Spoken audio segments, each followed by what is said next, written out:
entender os próximos passos deste acordo e os potenciais deste novo mercado, já que são 4 dos países que têm a maior renda per capita do planeta. A gente vai conversar agora com o Josemar Franco, que é gerente de comércio internacional da BMJ. Meu caro, obrigado por estar aqui com a gente, Josemar. É uma boa oportunidade e uma boa notícia para o Mercosul em meio a essa guerra comercial que estamos vivendo? Oi, Nakagawa, é sempre um prazer conversar com a CNN. Sim, é uma ótima oportunidade. Apesar da população da EFTA ser composta por 14, um pouquinho mais de milhões de habitantes, nós temos, na verdade, países com alto poder aquisitivo e que já são nosso segundo principal destino de exportação na Europa.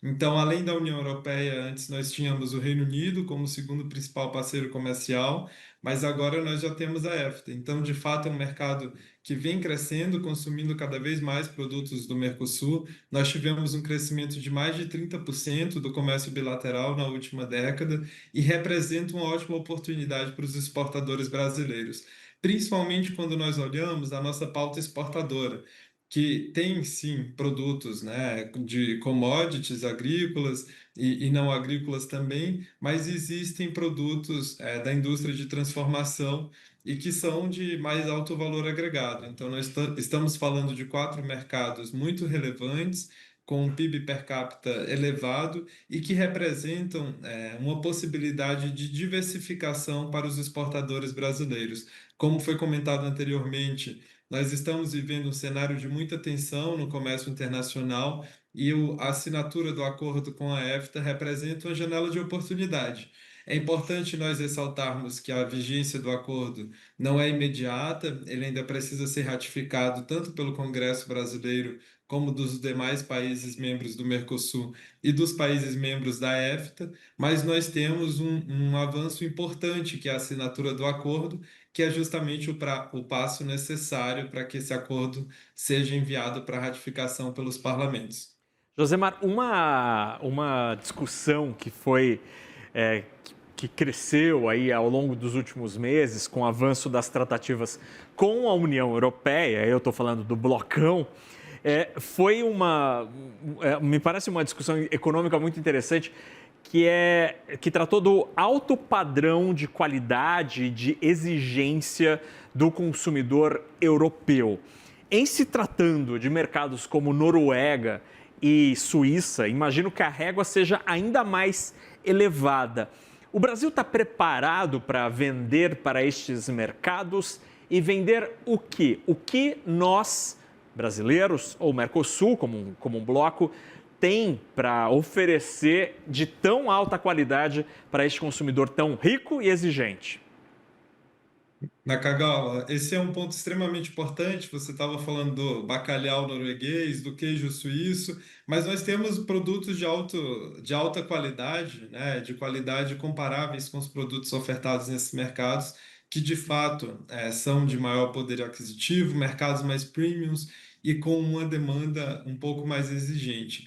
Então, quando nós olhamos para as oportunidades comerciais postas por esse acordo, nós temos, obviamente, que oportunidades específicas para o fluxo comercial, como é o caso da exportação de máquinas, maquinários, equipamentos, mas também de produtos agrícolas. Então, o Brasil ele é um grande competidor no mercado internacional na exportação de produtos agrícolas. Cabe nós destacarmos que para o agro esse acordo ele é muito importante também, porque cria cotas de preferência tarifária imediatas para alguns produtos. Isso faz com que o nosso agro, principalmente o setor exportador de carne bovina e de pescados, que vai enfrentar algumas dificuldades, já está enfrentando, melhor dizendo, algumas dificuldades nas exportações para os Estados Unidos, possam redirecionar suas exportações para a EFTA. Mas, além disso, o acordo também cria oportunidades para investimentos. A Noruega tem fortes investimentos aqui no Brasil, assim como empresas suíças. Nós temos diversos exemplos em vários setores de empresas suíças que estão no Brasil há muito tempo, e isso deve facilitar também a atração de investimentos desses países aqui para o Brasil. E, além disso, cria um cenário mais favorável para a exportação de serviços ou a importação de serviços. Então, nós estamos tratando de um acordo de livre comércio muito abrangente, que versa sobre os mais diversos temas, extrapola unicamente a pauta comercial, entra em investimentos, na superação de barreiras comerciais, compras governamentais, atração de investimentos. Então, quando nós olhamos para setores específicos, o agro deve ser, assim, um dos principais beneficiados pela facilitação e alguns reconhecimentos que o acordo prevê em relação, por exemplo, ao pré-listing de empresas, ou seja, esses países eles aumentam o nível de confiança em relação ao sistema sanitário brasileiro, que é proporcionado pelo Ministério da Agricultura, mas também promove uma maior atração de investimento para o Brasil e para os países membros do Mercosul. Então, é um acordo muito relevante para a pauta comercial bilateral, mas ele também toca outros temas que são caros para o Brasil, como é o caso da atração de investimentos e também do comércio de serviços. Josemar, esse é um assunto interessantíssimo. É possível pensar na integração de cadeias, por exemplo, entre estes dois blocos e o que o Mercosul ou o Brasil especificamente poderiam integrar e oferecer a cadeias produtivas destas economias, aí falando das duas maiores economias, né, a norueguesa e a suíça, que têm padrões de qualidade e sofisticação dos mais elevados do planeta. O que nós poderíamos oferecer? Você já citou máquinas e motores elétricos, equipamentos. É por aí que o Brasil poderia participar dessa cadeia de produção? Nakagawa, sem dúvidas, a gente tem um momento, nós estamos passando por um momento de readequação das cadeias globais de valor. Então, com o novo governo dos Estados Unidos, nós temos percebido uma grande mudança nas cadeias globais de valor e que fazem com que os países busquem por parceiros comerciais mais confiáveis. Então, é importante até nós lembrarmos que há 2 anos o acordo Mercosul-EFTA parecia muito distante de ser assinado, justamente porque não havia um cenário internacional que propiciasse o interesse, principalmente do lado europeu, em avançar com esse acordo. Então, com essa readequação do contexto internacional, o acordo ele ganhou uma extração e com isso fez com que ele fosse assinado, né, no dia de hoje no Rio de Janeiro. Então, essa mudança das cadeias globais de valor ela é muito importante para o próprio cenário de assinatura do acordo e sim permite com que o Brasil se insira cada vez mais nas cadeias regionais e principalmente nas cadeias regionais da Europa, né? Nós temos a assinatura do acordo com a EFTA no dia de hoje, mas cabe também destacar o processo de negociação com a União Europeia, que também tem dado avanços importantes nas últimas semanas. No caso da EFTA, o Brasil tem todo o potencial para entrar, né, nas cadeias de Suíça, da própria Noruega. Um dos setores que deve se beneficiar bastante, como eu havia comentado, é justamente o de máquinas e equipamentos. Nós já temos a operação de algumas empresas brasileiras desse setor na Europa, o que facilita, obviamente, a distribuição e as negociações com os parceiros europeus, mas isso também deve facilitar a exportação direta dos produtos brasileiros para esses mercados, que assim como esses mercados têm padrões muito elevados de qualidade, de segurança, nós também já atendemos outros mercados semelhantes, como é o caso dos Estados Unidos. Então, um dos principais setores exportadores para os Estados Unidos aqui do Brasil é justamente o setor de maquinário. Então, nós já atendemos mercados muito exigentes e temos total capacidade para atender, sem dúvidas, a Noruega e a Suíça, que são mercados relevantes e pujantes, né? São duas economias que, apesar de não serem tão grandes em termos populacionais, possui um padrão consumidor muito elevado e com poder aquisitivo invejável também pelo Brasil. Bacana. A gente já falou das nossas potencialidades, Josemar, do que podemos vender para aquele lado do Atlântico. Agora eu quero te ouvir sobre o fluxo contrário. O que a economia do Mercosul, o que o Brasil pode tirar proveito de um acordo de livre comércio, já que vai ficar mais barato importar desses mercados. Que tipo de item a gente vai perceber e é correta essa percepção de que, por exemplo, chocolate suíço, queijo suíço, relógio suíço, bacalhau da Noruega, cápsula de café, que a maioria vem lá da Suíça, daquela grande empresa que fica na Suíça.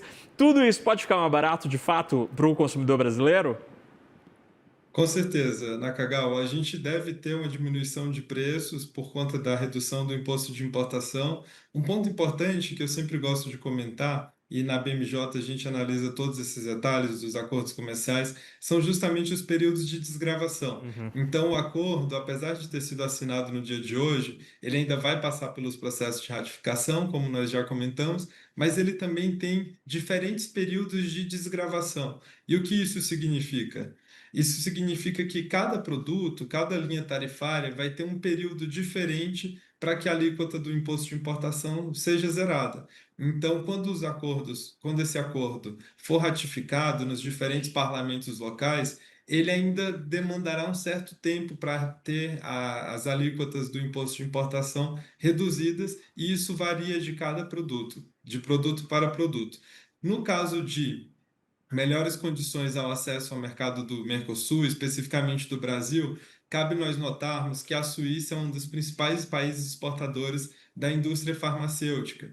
Então, hoje, nós já importamos muitos produtos da indústria farmacêutica suíça, eles são um player muito relevante, então isso deve afetar a importação brasileira, né, propiciando ainda mais condições favoráveis para a importação desses produtos da Suíça.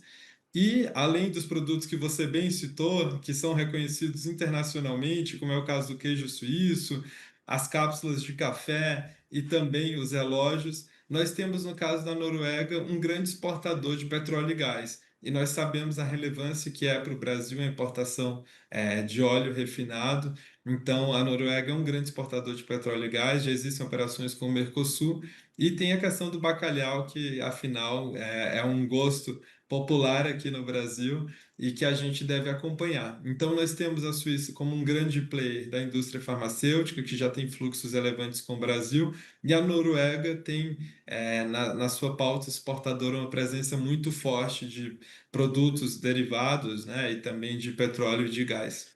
E é interessante porque a Equinor, por exemplo, né, a maior empresa petroleira norueguesa, está operando aqui no pré-sal no Brasil, então tem operações. Tomara que essas cadeias consigam se integrar ainda mais, porque eles têm muito a nos ensinar, e nós também, em termos de águas profundas, é uma coisa com muito potencial. Agora, já que os europeus lá da União Europeia, né, Josemar, não foram tão ágeis, o brasileiro que compre o bacalhau da Noruega e não de Portugal. Quem mandou atrasar a assinatura deste acordo? A gente conversou com o Josemar Franco, gerente de comércio internacional da BMJ, consultoria que entende muito de como fazer negócios com os outros países. Josemar, obrigado pela conversa, meu caro. Bom finzinho de terça-feira. Muitíssimo obrigado, Nakagawa. É sempre um prazer. Abraço. Tchau, tchau.